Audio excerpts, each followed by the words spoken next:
नमस्कार, ESPN 9 news आप देख रहे हैं।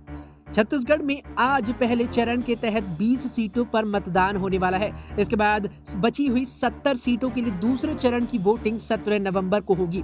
इस बार यहां किसानों से जुड़ी योजनाओं की वजह से कांग्रेस का पलड़ा भारी बताया जा रहा है, तो बीजेपी भी सत्ता में वापसी का दावा कर रही है। किसानों को लुभाने के लिए बीजेपी ने भी कई घोषणाएं की हैं। राजनीतिक विशेषज्ञों का मानना है कि इस बार यहाँ का मुकाबला काफी दिलचस्प हो गया है। बीजेपी ने यहाँ सीएम फेस का ऐलान नहीं किया है। पार्टी प्रधानमंत्री नरेंद्र मोदी के चेहरे पर जनता के बीच जाकर वोट मांग रही है। पीएम मोदी यहां कई जनसभाएं कर चुके हैं। दोनों ही पार्टियों ने जनता से कई वादे किए हैं। आइए इस वीडियो में हम बताते हैं कि आज यहां पर जिन 20 सीटों पर पहले चरण का मतदान होने वाला है, उन 20 सीटों पर यहां पर जो मतदाता है वे किन आधारों पर बीजेपी या कांग्रेस का चयन करने वाले हैं। सबसे पहले कांग्रेस की बात करें तो कांग्रेस ने धान की खरीदारी के लिए यहां पर 21 क्विंटल एकड़ का वादा किया है। इसके बाद धान का मूल्य कांग्रेस ने 3200 यानी 3200 रुपए प्रति क्विंटल देने का वादा किया।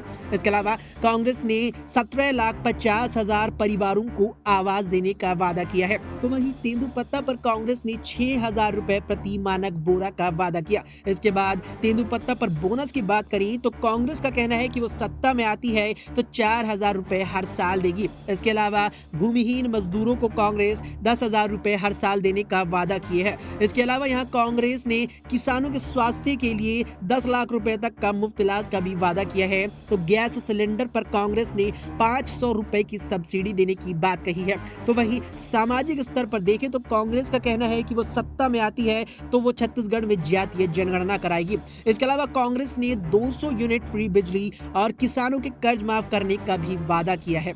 तो उसके बाद अब बात करते हैं यहाँ पर बीजेपी की गारंटी यानी बीजेपी के घोषणाओं की।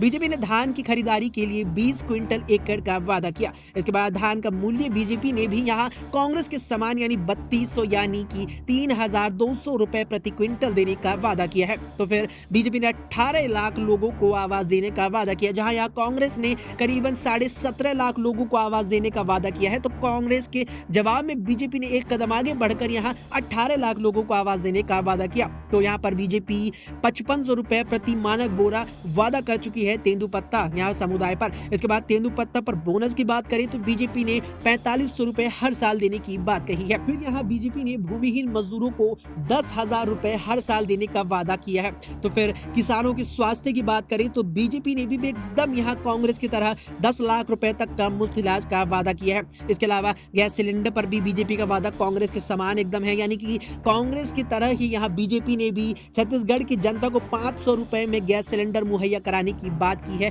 और 500 रुपए की सब्सिडी देने का भी कहा है। तो उसके अलावा सामाजिक स्तर पर भी अगर बीजेपी को देखें तो अयोध्या में रामलला के दर्शन फ्री में कराने का वादा भी यहाँ छत्तीसगढ़ में बीजेपी कर चुकी है। और अगर आखिरी में बात की जाए तो यहाँ बीजेपी ने 1 लाख सरकारी नौकरी, महिलाओं को हर साल 12,000 रुपए देने का वादा किया है। तो ये यहाँ पर तमाम वादे किए गए हैं बीजेपी और कांग्रेस के द्वारा, जिनके आधार पर आज यहाँ छत्तीसगढ़ की 20 विधानसभा सीटों पर लाखों यहाँ पर मतदाता अपना मत डालने वाले हैं और चुनने वाले हैं अगले 5 साल की सरकार।